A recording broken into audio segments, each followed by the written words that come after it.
જય સ્વામિનારાયણ. કોઈ પણ મહાન પુરુષો હોય એના પણ હેતુ હોય.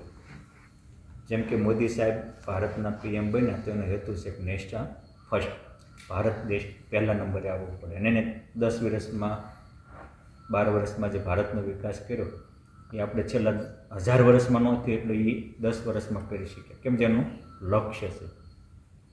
અત્યારે અમેરિકામાં ટ્રમ્પ સાહેબ આવ્યા છે તેને પોતાના દેશને સમૃદ્ધ કરવો છે તો દેશના નાગરિકો માટે એ પોતાના કાર્ય કરે છે. એક સામાન્ય કોઈ દેશના પ્રેસિડેન્ટ હોય એને એનો દેશ ઓલું હોય તો જેને માથે કાળ કર્મના હુકમ નથી એવું નહીં, જેના સંકલ્પથી કરોડોના કાળ કર્મ માયાના બંધન તૂટી જાય છે. પુરુષોત્તમ નારાયણ પોતાનો આખો કાફલો લઈને આવે તો એનો હેતુ હોય કે ન હોય? અને હેતુ હોય એ મુજબ જે કાર્ય કરે ને, જેમ નરસિંહ ભગવાન પ્રગટ થાય અને હિરણાકૃષ્ણ આંતરડા ચીરી ન નાખે અને એને મારી ન નાખે, પ્રહલાદની રક્ષા ન કરે, ત્યારે આવવાનો હેતુ શું? બીજું કામ શું હતું એમનું? એ જ કામ હતું. મત્સ્ય ભગવાન પ્રગટ થાય ને સત્યવ્રત રાજાની રક્ષા ન કરે અને એને જ્ઞાન ન આપે તો મત્સ્ય ભગવાનનો હેતુ શું? સમુદ્ર પર્વત ડૂબતો હોય મંદરાચલ અને પીઠ ઉપર ધારણ ન કરે તો એ કચ્છ ભગવાનનો હેતુ શું? એ એનો હેતુ છે. કૃષ્ણ ભગવાન આવે અને કંસ અને કૌરવાદિકને ઉલાળી ન નાખે તો એને ભગવાનને આવવાનું કારણ શું છે? એમ પુરુષોત્તમ નારાયણ આવ્યા અને એ કરોડોના અંતરના અજ્ઞાનને ભેદી ન નાખે. કેમ જે મૂળ માયાના બંધન કાપવા આવ્યા. ધામ ધામના વાસી અહીં બોલાવ્યા રાજ, સિદ્ધને ભટકો છો તમે ચતુર સુજા, એનો હેતુ હતો. એટલે આ પરથારોના અંતિમ ઉપસંહારમાં આ નંદ સંતો લખે છે, એ વચનામૃતનો હેતુ બતાવે છે કે આ અમે વચનામૃત શા માટે લખ્યું. આજે સવારે ઉપોદઘાતમાં મેં આ વચનામૃતની વિશેષતા લખી છે. આ છે વચનામૃતની મહત્તા, કે આમાં એને સ્વાભાવિક ચેષ્ટા લખી કે અને કોઈ પણ વસ્તુને તમારે મહત્તા સમજવી હોય તે કોના વચન છે. વચનની કિંમત હોય, માણાની કિંમત નથી હોતી. એ મોદી સાહેબ એમ કે આજથી 500 નોટ ખોટી એટલે આખી દુનિયામાં ખોટી થઈ જાય અને તમે મરી જાવ તો ન થાય, આંચકા મારો તો ન થાય. એની આજ એનો અમલ હોય એનેથી કામ થાય. બાકી ગમે એટલા આંદોલન કરો ને તો પેટ્રોલના એના ભાવ ન ઘટે ને, એ કે ઘટી ગયા એટલે પૂરું થઈ ગયું. બોલે છે કોણ એના ઉપર એનો વચનની કિંમત હોય. તો પુરુષોત્તમ નારાયણ જે બોલે છે તેના વચનની કિંમત હોય. બાકી તો બધા પોતપોતાની રીતે આજ કેટલી નોવલ કથાઓ લખી નાખે છે. આ એવી નોવલ કથા નથી, આ વચનામૃત વિજ્ઞાન છે, અનુભવ વાણી છે, પુરુષોત્તમ નારાયણની પરાવાણી છે. એટલે એ પુરુષોત્તમ નારાયણની મહત્તા સમજવા માટે આ વચનામૃતના પરથારામાં એ 4 નંદ સંતોએ સ્વાભાવિક ચેષ્ટા અને મહારાજનું ટૂંકું વિચરણ લખ્યું છે. એનું જીવન કે આવું જેનું વ્યક્તિત્વ હતું એના આ વચનો છે. અને એ પુરુષોત્તમ નારાયણની સ્વાભાવિક ચેષ્ટાની પદો ગોપાળાનંદ સ્વામીએ લખાવ્યા, પ્રેમાનંદ સ્વામી એવું પાસે. અને એના આખી ભગવાનની શ્રીહરિની ચેષ્ટાના 2 ગ્રંથો આખા કુંડળધામથી આ પરથારાના આધારે જ ચેષ્ટાની કથા કરેલી છે. એટલે હું એ ચેષ્ટામાં ઊંડો ઉતરતો નથી. સ્વાભાવિક ચેષ્ટામાં શું પુરુષોત્તમ નારાયણનું વ્યક્તિત્વનો એ નંદસંતોએ નિખાર કર્યો છે એ કુંડળધામથી સદગુરુ જ્ઞાનજીવનદાસજી સ્વામીએ કરેલી લીલા ચેષ્ટાની કથા અને એની પુસ્તિકા એમાંથી જાણી લેજો. આપણે ઉતરવું છે અહીંયા વચનામૃતના વિશેષતા વિશે, મહત્તા વિશે.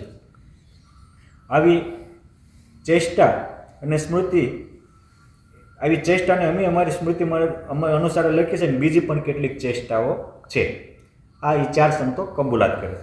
આવા જે આવી સ્વાભાવિક ચેષ્ટા જેને ચેષ્ટામાં એનું વ્યક્તિત્વ નિર્માણ થયેલું છે, એમના સદગુણો અને એના કાર્યનું નિર્માણ થયેલું છે, એવા અનેક કાર્યના વ્યક્તિત્વના સદગુણોના ધણી શ્રીજી મહારાજ તેમને ગરડામાં રહ્યા થકા પોતાના ભક્તજનના સંશય ટાળવાને અર્થે પોઈન્ટ 1 સ્વધર્મ એટલે કે જેમાં એકાંતિક ધર્મ, ભાગવત ધર્મ, સદ્ધર્મ એટલે અને આમ કહેવાય કે સ્વધર્મ, એક વ્યક્તિના ધર્મ, ભાઈઓના ધર્મ, બહેનોના ધર્મ, આચાર્યના ધર્મ, ત્યાગીના ધર્મ, બ્રહ્મચારીના ધર્મ, એ સ્વધર્મ.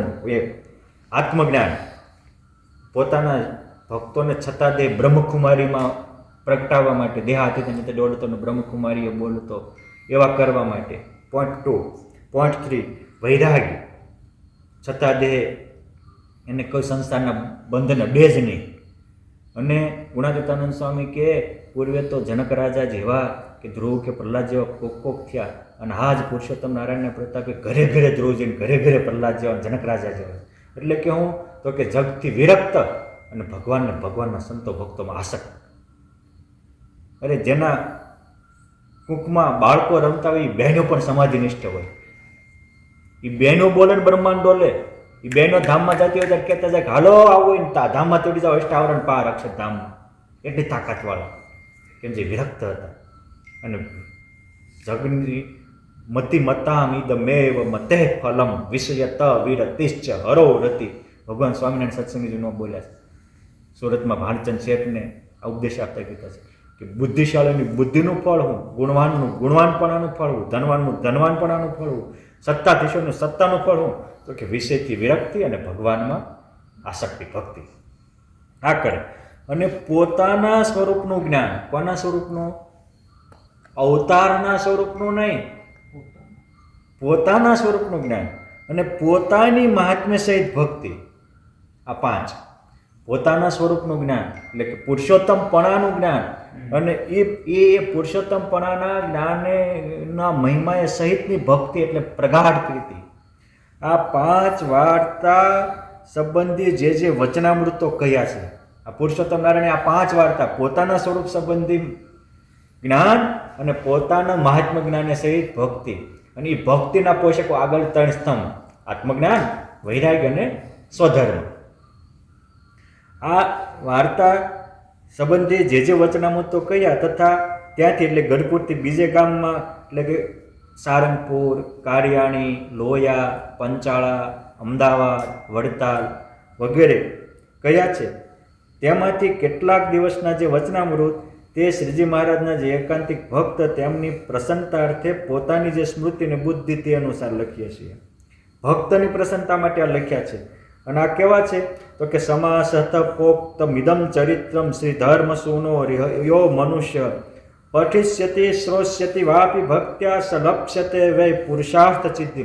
આ જે અમે બહુ ટૂંકમાં પણ ધર્મપુત્ર એવા ભગવાન સ્વામિનારાયણ જે મનુષ્ય રૂપે અહીંયા પ્રગટ થયા હતા એનું ટૂંકમાં આ ચરિત્ર કર્યા. એ કોઈ વાંચશે કે સાંભળશે એ મહાત્મ્ય સહિત ભક્તિને પામશે અને પુરુષાર્થ સિદ્ધિ એટલે કે ધર્મ, અર્થ, કામ અને મોક્ષ 4 પુરુષાર્થની સિદ્ધિને પામશે. મારે કહેવાનું પોઈન્ટ એ છે કે આ વચનામૃતના ઉદ્ગાતા એ પડથારામાં વચનામૃતને લખવાનો આરંભ કરતા પહેલા લખે છે કે આમાં અમે આ લખ્યું છે પુરુષોત્તમ નારાયણની સ્વરૂપનું જ્ઞાન અને એની મહાત્મ્ય સહિત ભક્તિ. એટલે આ વચનામૃતનું રહસ્ય પ્રગટ પ્રભુની ભક્તિ અને પ્રગટ પ્રભુનું મહાત્મ્ય જ્ઞાન સમજાવવા માટેનું છે. અને એટલે એ પ્રગટ પ્રભુએ ક્યાં ક્યાં વચનામૃતો કયા કે છે કે નિજેર વચોમૃતેર લોકેર અતર્પયત નિજાશ્રિતાન. પોતાના વચનરૂપી અમૃતથી જેને પોતાના આશ્રિતોને અતર્પિત એટલે પૂર્ણ કામ કરી દીધા, તૃપ્ત કરી દીધા. અધૂરો ઘડો છલકાય, અધૂરા હોય જ્યાં ત્યાં માથા કરે, અધૂરા હોય જ્યાં ત્યાં અથડાય.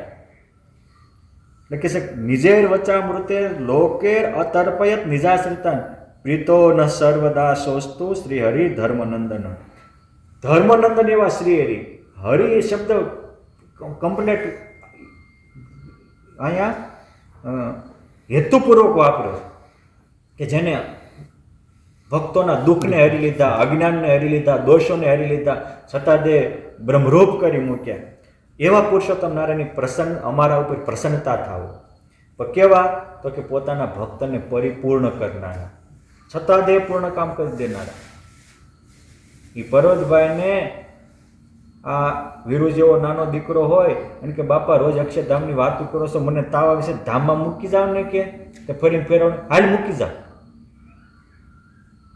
બાપ દીકરાને અક્ષરધામમાં મૂકી આવે કઈ લે ચિંતા નહીં. અરે તમે અમુક બાબત તો યુનિક છે સંપ્રદાયની. તમે વિચારો કે પોતાના આશ્રિતોને કેવા તૃપ્ત કરી દીધા, ભાઈઓને નહીં બાઈઓને કેવા તૃપ્ત કરી દીધા. આજે વિહાર ગામ છે ઉત્તર ગુજરાતના આઈ થિંક સાબરકાંઠા જિલ્લામાં કે એમાં કંઈક આવે છે, કડી તાલુકામાં વિહાર ગામ છે. ત્યાંમાં અમોલકભાઈ તરવાડી થઈ ગયા. એમને 2 દીકરાઓ, માનબાઈ અને એમનો ભાઈ હતો. એ માનબાઈ 69 કાળમાં પરિવારને પોષણની તકલીફ પડવા માંડી. તો એના ઘરે 6 મહિનાની વાસળી હતી. કેટલા મહિનાની? 6 મહિનાની. હા. એને રોજે 6 શેર ખાણ કે ઘાસ મૂકે અને 6 શેર દૂધ આપે. આખો પરિવાર 6 મહિનાની વાસળી દૂધ આપે. વાસળી અને ગાયને દૂધ ક્યારે આવે? એ વાછડી આવે, વેતર વિહાય પછી આવે. વગર વેતરે વગર ઓલે જ્યાં ઘાસ મૂકે ત્યાં દૂધ કાઢે. આવા સ્થિતિવાળા માનભાઈ. હવે એની વાત શું કરવાની? એના ભાઈ અચાનક બીમાર પડ્યા. મહારાજ તેડવા આવ્યા. મહારાજને કે હાલો હું તમારે હારે આવું. કેમ? કારણ કે મારો ભાઈ છે ને એને હજી ક્યારેક ક્યારેક એના બૈરામ મન વહી જાય છે. યારો વચમાં ઉતરી જાય તો કે હવે એની બેન ભાઈને અષ્ટાવરણ પાર અક્ષરધામમાં મૂકી આવીને પાછા આવે. આ અહીં છે ને નિજેર વચોર મૃતેર લોક અતર્પય તેને આ કંઠ પૂર્ણ કરી દીધા છે. કે ક્યાંય પોતે તો રોકાય નહીં, પોતાને ભારે જોડાયેલા એને રોકાવા ન દે. કે તૃપ્તતા કેવી છે? તો જે સત્ય છે એને હું કે તમે કાંઈ અસત્ય નહીં કરી શકીએ. જે ઘટના છે એ છે. ભગવાન રામચંદ્ર ભગવાન જ્યારે વૈકુંઠવાસી થયા, સરયુ મૈયામાં જળ સમાધિ લીધી, તો ત્યાંના હેતવાળા બધા ભક્તો કહે છે કે અમે તમારી વગર નહીં જીવી શકીએ, શું કરવું? તો કહે છે કંઈ ચિંતા નહીં, આ સ્નાન કરશો તમને સ્વર્ગના દ્વાર ખુલી જશે. આજે પણ સ્વર્ગદ્વારી ઘાટ છે અને તુલસીકૃત રામાયણમાં પણ લખાયું છે. મહાભારતમાં પાંડવો પણ સ્વર્ગમાં ગયાનો આખો સ્વર્ગારોહણ પર્વ છે. હું બોલું છું અને તમે સાંભળો છો ને, જે છે એ છે. અને એ નાના છે, અમે મોટા છીએ એવું કાંઈ કહેવાનો મારો કોઈ ઈરાદો નથી. મારે ભગવાન સ્વામિનારાયણે પોતાના ભક્તોને પૂર્ણ કેવા કર્યા એ મારે કહેવું છે. કે ગોલીડાના રાણા રાજગર હોય અને એના ગામમાં બિન સત્સંગી હોય અને એને યમદૂત તેડવા આવે, ડાંગ મારી અને જમદૂતોના ટોળા 300નું ટોળું હોય, એક ભડવીર 4 ભાઈઓ ભડવીર જાય અને એક ભાઈ હાંખોટો કરે અને જમદૂતો ડાંગ મારીને દાંત પાડીને પાછા આવે. આ પૂર્ણતાની પોડકાસ્ટ કે અમે બેઠા ત્યાં સુધી અમારા ગામનો બિન સત્સંગી પણ નરકે ન જાય. આ એક કુમારી. અને ધામમાં જવાનું હોય ત્યારે કે હાલો જેને આવવું હોય ને હું ધામમાં તેડતો જાઉં. અને જે તૈયાર થાય અષ્ટાવરણ પાર હરિભગત તે અષ્ટાવરણ પાર અક્ષરધામમાં પહોંચાડી. એ તાકાત કેટલી છે? હે કચ્છમાં કડવા પાટીદાર સમાજમાં સત્સંગના બીજ રોપનાર કેશરાસો પરમેશ્વર મહાન ભક્ત થઈ ગયા. એમના રિલેટિવ હતા જાદવજીભાઈ વગેરે, જેને આજે પણ કચ્છ કડવા પાટીદારમાં સત્સંગનું બહુ મોટું યોગદાન આપ્યું છે. ધામમાં જાઓ એ કે હાલો જેટલા આવું એટલા ધામમાં લેતો જાઓ. તમે તાકાત જુઓ. અષ્ટાવરણ પાર એક સત્સંગી લેતા જાય અને ક્યાંક આવું હોય તો આ પોતાના ભક્તોને તૃપ્ત કરી દે છે. અને જેને ધામમાં જવું હોય એને પોતાની હારે પાછા કહેતા જાય અને કીધું હોય એમ જેટલા તૈયાર થાય એને લેતા પણ જાય. ભક્ત ચિંતામણીમાં રાજપર ગામના જયકરણ ભગતનો પરચો લખાણો છે. એ એવો છે. એ કે મંદિર બાંધતા હતા, 6 મહિના સમાધિ થઈ કે 6 મહિના પછી મહારાજ તેડવા આવવાના. 6 મહિનામાં મંદિર પૂરું કર્યું અને પછી પોતાના દીકરાને પત્નીને પહેલા ધામમાં મૂક્યા અને પછી પોતે ધામમાં ગયા. આકંઠ એની ખુમારી કેવી છે? અંગ ખુમારીના ઉતરે પુરુષોત્તમનો જોઈ પ્રતાપ. રોડી મૂડી પાયમાં રોકડી નહીં ઉદ્ધારાની વાત અમલ ભર્યા છે ઓજરે મળ્યા પ્રગટ પ્રભુ સાક્ષાત. નિષ્કુળાનંદ સ્વામી તો મસ્તીમાં આવી જાય ત્યારે એવું પણ બોલી જાય કે એક કલ્યાણ તો ક્યાંક થયા કલ્યાણ કોટ, ભાગી જાગ્યા આજે જાણવા મળ્યા પ્રભુ પ્રગટ પ્રમાણ. એક કલ્યાણ કરોડ કલ્યાણ. હા પાયમા રે ભવજળ પાર શ્રી હરિ સંત મળી, વાયમા રે દુઃખ અપાર શ્રી હરિ સંત મળી. દીધા જમશીર પાવ, લીધા અલૌકિક લાભ. એ કેવો અલૌકિક લાભ છે, કેવો એની ખુમારી કેવી છે? પગે ગુંબળું થયેલું અને એમાંથી પાસ નીકળતું હતું, લોહી વહેતું હતું, તોય તે ધોલેરા મંદિરની પથ્થર ઘડતા હતા. એ વખતે કવિ દલપતરામને એમ તો નિષ્કુળાનંદ સ્વામી સાહેબ ચાલો ને એની એકવાર મુલાકાતે જઈએ. એટલે એક અંગ્રેજી અમલદારને લઈ અને એ ધોલેરા આવે અને એ વખતે ધોલેરામાં નિષ્કુળાનંદ સ્વામી આ રીતે પોતાના શરીરે કંઈક પથ્થર ઘડતા વાગી ગયેલો, એમાંથી લોહી વહેતું હતું, તોય પથ્થર ઘડતા હતા. એટલે આવી અને દલપતરામે નિષ્કુળાનંદ સ્વામીને પ્રશ્ન કર્યો કે સ્વામી, તમારી કોઈ દવા કરાવનારું નથી? આ તમને વાગ્યું છે, પગ હડે છે, અને તોય તમે શું કામ આટલું બધું? શું તમારે પૂર્વાશ્રમમાં કંઈ નહોતું? આ અહીંયા તમે આવ્યા તા કરો. દલપતરામ સાંભળી લે, 5 મળીને પૂછતા હતા અને કરતો ગરાસનું કામ કરતો હતો. અને મારું 5 ગામમાં તો મારું અધવારું આવતું હતું અને બધું જ હતું, પણ મને આ મારા દેહની પરવા નથી.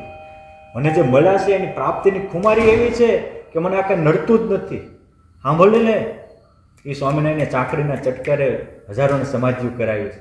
એ સ્વામિનારાયણના વચને વજ્રસાર જેવી વાસનાઓ પીગળી ગઈ છે, ખુલ્લા દ્વારના બ્રહ્મચર્યો પાળતા લોકો થયા છે. એ સ્વામિનારાયણ ચકલાને, કબૂતરાને, માછલાને, મગરને સમાધિઓ કરાવતા તે નજરે જોયું છે. એ પુરુષોત્તમની મને આકંઠ ભરત, મને તમે આને તમારી દ્રષ્ટિ, તમારી દેહ દ્રષ્ટિ આ દુઃખ લાગે છે. મને તો એમ થાય છે કે આમાં કોઈક જીવવા આવશે ને એનો ઉદ્ધાર થઈ જશે. એટલે હું એનું કામ કરે છે ને હું મારું કામ કરું. એ નિષ્કુળાનંદ સ્વામીની મસ્તી જોઈને દલપતરામને ઓલા અંગ્રેજી મોટા અધિકારી અચંબો પામી ગયા કે આકંઠ ભરેલા એને દેહનું દુઃખ કંઈક નડે જ નહીં. અને એ પુરુષોત્તમ નારાયણ જે હેતુથી અવની ઉપર આવ્યા હતા, એ 6 હેતુની વાતો સંપ્રદાયના અનેક ગ્રંથોમાં લખાણી છે. એ હેતુની પુષ્ટિનો દસ્તાવેજી પુરાવો એટલે આ વચનામૃત છે. અને આ વચનામૃત સાંભળે એને જે પુરુષોત્તમ જે હેતુથી આવ્યા હતા એ સમજાય. અને એટલે કે છે કે પોતાનું મહાત્મ્ય સ્વરૂપનું જ્ઞાન અને પોતાની ભક્તિથી બધાને પૂર્ણ કામ કર્યા છે. પરોક્ષ ભક્તિથી અને પરોક્ષ જ્ઞાનથી પૂર્ણ કામ નથી કર્યા પોતાના ભક્તને. તો આપણને એમ થાય કે પોતાના સ્વરૂપનું જ્ઞાન ને પોતાના ભક્તિનું જ્ઞાનથી કેવી રીતે પરિપૂર્ણ કર્યા, એ આપણે કાલે સવારે આ પહેલું વચનામૃત આરંભ કરશું, એમાં જોઈશું. જય સ્વામિનારાયણ.